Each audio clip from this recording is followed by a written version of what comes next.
Scientific notation is a useful way to rewrite really, really big numbers, maybe a little bit smaller, and really, really small numbers, also a little bit smaller. So this you can see is really, really large in length. There's just a lot of digits. We want to write it a little more compactly. This one is also long in length. You can see there's also a lot of zeros. We also just want to write it a little more compactly. So to do this, well, let's read the situation first. The distance from Earth to the star Pollux is approximately 205,800,000,000,000 miles. What is the number expressed in scientific notation? So when you're in scientific notation, the decimal must always be immediately after the first digit. It's not just about the zeros. It's not that we're going to put a decimal after the 8. We want the decimal directly after that 2. So where is the decimal currently? Well, right now there's nothing written in, but if there's no decimal written in, we always assume it's just at the end here. So we're going to count from where the decimal currently is to where we want it to be, and that's going to tell us how to write our number in scientific notation. So from start to finish, we have 1, 2, 3, 4, 5, 6, 7, 8, 9, 10, 11, 12, 13, 14 spots over.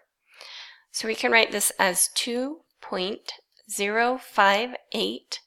We keep writing this out until it's just only zeros.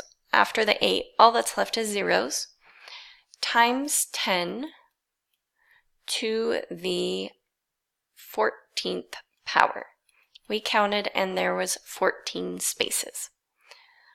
This is kind of a clever way to say that we're going to multiply by 10 14 times.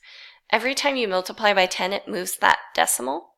So if we did 2.058 times 10, and notice we're using the old version of the multiply symbol. That's commonly used when we're doing scientific notation. If we multiply by 10, that would take us to 20.58. And then if we multiplied by 10 again, that would take us to 205.8. And if we kept doing this over and over and over again 14 times, we would get to this number. So that's why it works and why it's written this way, but the important part to remember is we're basically counting from start to finish. So even in this second situation, we're going to be counting from where the decimal is to where we want it to be. A measuring device is precise to 0.0002 yards. What is the number expressed in scientific notation? So our decimal is currently here, and we want it after the first non-zero digit. We want it right after the 2. So we count 1, 2, 3, 4 spaces. Now you'll notice this time we had a really big number, and we used a positive 14. Here we have a small number, 0.0020002 is really small. So when we write this out, we're going to have 2 times 10 to the negative 4. The negative 4 actually means you're going to divide by 10 over and over again, instead of doing this multiply by 10. And that would give us our smaller decimal.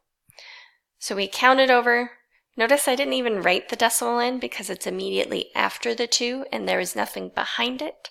When it's just an integer, we don't have to write that decimal in. We can just leave it as 2 times 10 to the negative 4. So what if we want to go the other way? What if we're given something in scientific notation and want to change it to our standard notation?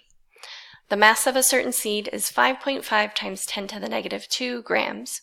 How can you express the mass of the seed as a decimal? So again, we're focused on where that decimal is.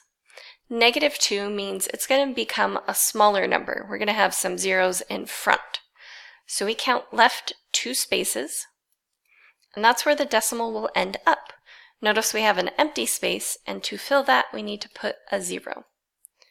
So this is 0.055, or you can always put an extra 0 in front of a decimal, and it means the same thing. So these two would both be acceptable answers.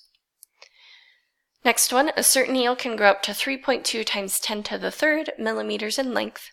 How can you express this length as an integer? So a positive 3 means we want a big number. We're going to count and put zeros on the end. Counting 3 spaces to the right, again, gives us some empty spaces, so we fill them with zeros. 3,200, which we could write the decimal at the end, but since it's the last thing of our number, we usually just don't write the decimal at all and say our final answer is 3,200.